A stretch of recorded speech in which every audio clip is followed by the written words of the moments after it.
Assalamualaikum warahmatullahi wabarakatuh.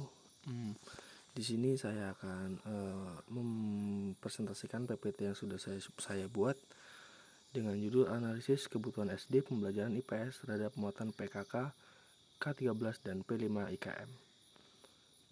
Baik, sebelumnya saya akan memperkenalkan diri. Perkenalkan, nama saya Wahyu Alfian dengan NPM 5021082. Kurikulum K13 PKK dalam pembelajaran IPS. Dalam kurikulum K13 di Indonesia, mata pelajaran ilmu pengetahuan sosial atau IPS untuk anak sekolah dasar bertujuan untuk mengembangkan pemahaman mereka tentang lingkungan sosial dan budaya di sekitar mereka. Program Keluarga Harapan atau PKK dapat memberikan dukungan penting dalam hal ini dengan berbagai cara. Namun, penting untuk diingat bahwa peran utama dalam pembelajaran IPS anak-anak SD tetap terletak pada guru dan kurikulum resmi. PKK dapat menjadi pelengkap yang baik, tetapi pembelajaran yang efektif dalam IPS harus disusun berdasarkan rencana pembelajaran resmi yang sesuai dengan standar K13. Kebutuhan anak SD pada pembelajaran IPS terhadap PKK kurikulum K13. Pengenalan kebudayaan lokal PKK dapat membantu anak SD mengenal lebih dalam tentang kebudayaan lokal dan tradisi yang ada di lingkungan mereka. Ini dapat membantu anak memahami sejarah dan identitas budaya mereka. Pendidikan lingkungan PKK dapat mengedukasi anak-anak tentang pentingnya menjaga lingkungan dan alam sekitar ini, sesuai dengan bagian IPS yang membahas tentang lingkungan. Pengembangan kemampuan sosial. Melalui kegiatan PKK, anak-anak dapat belajar tentang interaksi sosial, norma-norma, dan nilai-nilai sosial dalam masyarakat mereka, yang merupakan bagian penting dari pembelajaran IPS. Kemudian penanaman nilai-nilai sosial.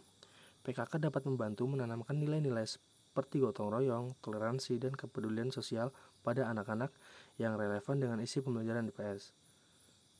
Pendukung pembelajaran praktis. PKK dapat memberikan pengalaman praktis dalam mengenali aspek-aspek dalam IPS, seperti mengenal berbagai jenis tumbuhan, hewan, budaya yang ada di sekitar mereka. Kurikulum Merdeka P5 Pembelajaran IPS.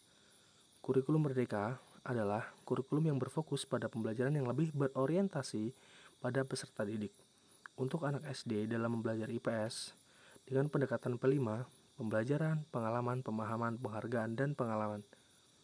Pendekatan P5 dalam kurikulum Merdeka bertujuan untuk menciptakan pembelajaran yang lebih relevan, mendalam, dan berarti bagi anak-anak SD dalam mata pelajaran IPS. Kebutuhan anak SD pembelajaran IPS P5 Kurikulum Merdeka. Yang pertama, pengenalan lingkungan. Anak-anak SD perlu memahami lingkungan sekitarnya, termasuk budaya, geografi, dan sejarah daerah mereka.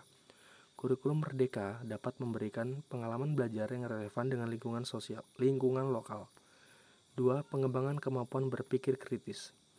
Anak-anak perlu diajarkan untuk berpikir kritis dalam memahami informasi sejarah, geografi, dan sosial. Ini termasuk kemampuan memilah informasi, menilai fakta, dan mengambil kesimpulan. Kemudian 3. Pemahaman nilai-nilai sosial dan kebudayaan. Pembelajaran IPS di P5 harus memberikan pemahaman tentang nilai-nilai sosial dan budaya yang ada dalam masyarakat Indonesia. Ini mencakup toleransi, keberagaman budaya, dan norma-norma sosial. Kemudian 4. Keterampilan penelitian sederhana. Anak-anak perlu diajarkan dasar-dasar keterampilan penelitian, seperti bagaimana mencari informasi, mengumpulkan data, dan menyusun laporan sederhana tentang topik IPS tertentu. Kemudian 5. Pembelajaran yang menarik dan relevan. Penting untuk membuat pembelajaran IPS menarik dan relevan bagi anak-anak SD. Menggunakan berbagai metode pengajaran, termasuk permainan edukatif atau kunjungan ke tempat-tempat bersejarah dan budaya, dapat membantu meningkatkan minat dan pemahaman mereka. Kemudian 6. Pemberian nilai kewarganegaraan.